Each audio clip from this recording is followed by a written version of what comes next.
Science infuse. Vers l'infini et au-delà. Bonjour, bienvenue dans Science infuse, le podcast scientifique, l'onde sonore mécanique aux arômes de science et de mathématiques. Cet épisode fait directement suite au précédent qui traitait du nombre d'or. Comment ? Vous ne l'avez pas encore écouté ? Il n'est pas trop tard. Il n'attend plus que vos oreilles. Mais revenons à nos moutons, ou plutôt à nos lapins. Car l'histoire de la suite de Fibonacci commence par un problème récréatif qui a trait aux lapins. Des lapins adultes ? Non, maintenant que vous me le dites, non, c'était plutôt des jeunes. Des jeunes lapins. Oui, voilà. Pour débuter, mais c'est qui ce Fibonacci ? Leonardo Fibonacci, ou Léonard de Pise, est un mathématicien italien du XIIe siècle. Et on peut dire que c'est le premier grand mathématicien de l'ère chrétienne du monde occidental. Il est né à Pise vers 1170, mais il rejoint très vite son père en Algérie, où ce dernier travaille pour le compte de l'ordre des marchands de Pise. Il initie son fils à l'art du calcul indo-arabe. À côté de ça, Fibonacci nourrit son expertise à travers de nombreux voyages en Syrie, en Grèce, en Égypte, où il récolte les savoirs de l'Orient. Vers 1200, il retourne à Pise, où il assiste à la naissance de la célèbre tour penchée. Pendant des décennies, il fournit alors un formidable travail qui a permis de faire les liens entre tous les savoirs mathématiques du monde musulman et ceux du monde occidental de l'époque.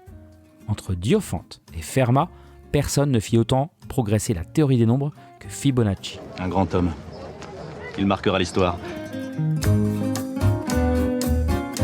L'œuvre la plus connue de Fibonacci est sûrement son premier livre, le Liber Abaci, en latin le livre des calculs, daté de 1202.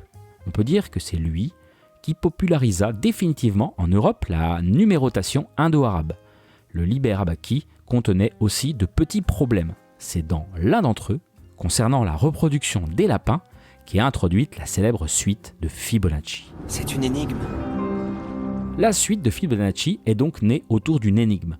Fibonacci s'est demandé la chose suivante. Je cite. « Un homme met un couple de lapins dans un milieu isolé de tous les côtés par un mur.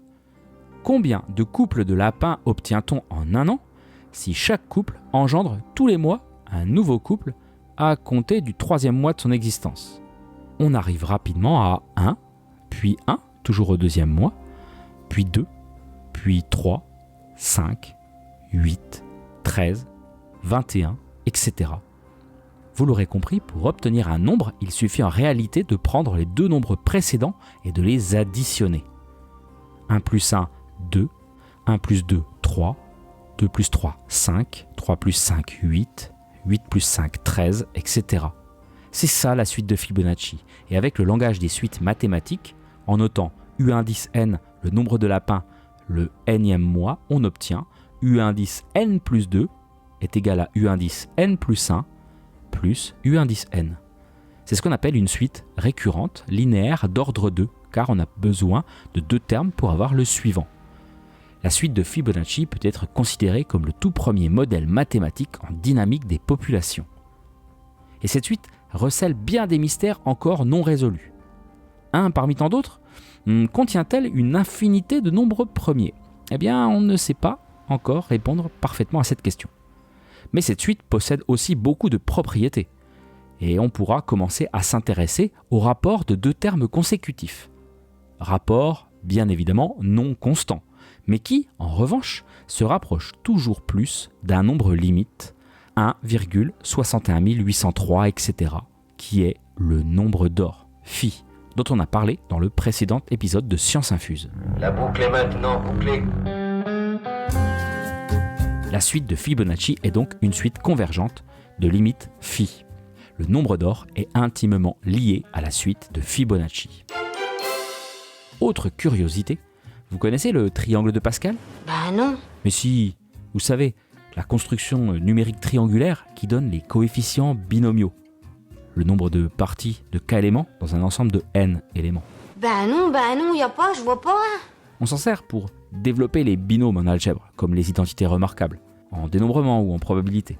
Eh bien, on retrouve également la suite de Fibonacci nichée dans les diagonales du célèbre triangle. Cette suite est vraiment surprenante. Certains finissent même par la voir un peu partout, Quand on cherche, on trouve, hein. Quitte à s'arranger pour ne voir que ce qu'on veut. Un exemple, le nombre de pétales de fleurs. Les lys, 3, les boutons d'or, 5, et d'autres fleurs comptent toujours un nombre de pétales dans la suite de Fibonacci. Les marguerites peuvent même en compter 34, 55 et 89. 89 qui est bien évidemment la somme de 34 et 55. Coïncidence? Ça m'étonnerait! Après, quand c'est une création artistique, pourquoi pas? Tout comme le nombre d'or, la suite de Fibonacci véhicule beaucoup de fantasmes.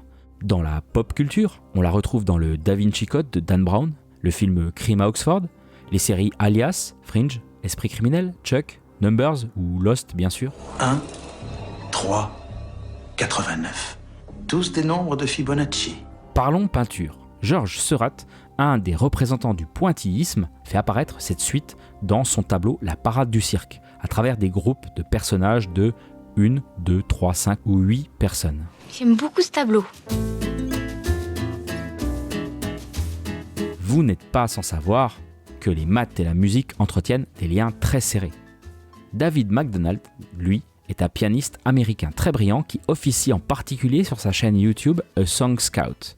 Il a transposé la suite de Fibonacci en musique sur son piano.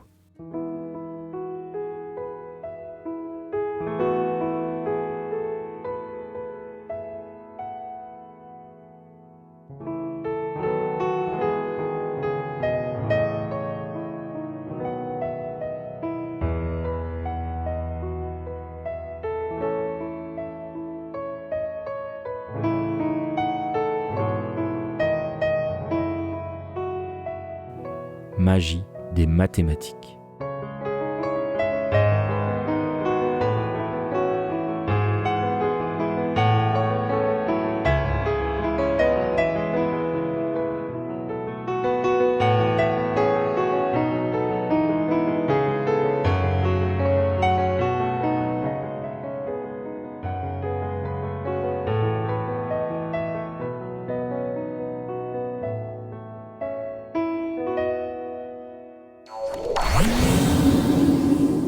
Merci d'avoir écouté ce podcast. S'il vous a plu, n'hésitez pas à vous abonner et à laisser 5 étoiles sur Apple Podcast ou Spotify. Grâce à ça, votre science infuse gagnera en intensité. En attendant, je reviens bientôt pour un nouvel épisode mathématique.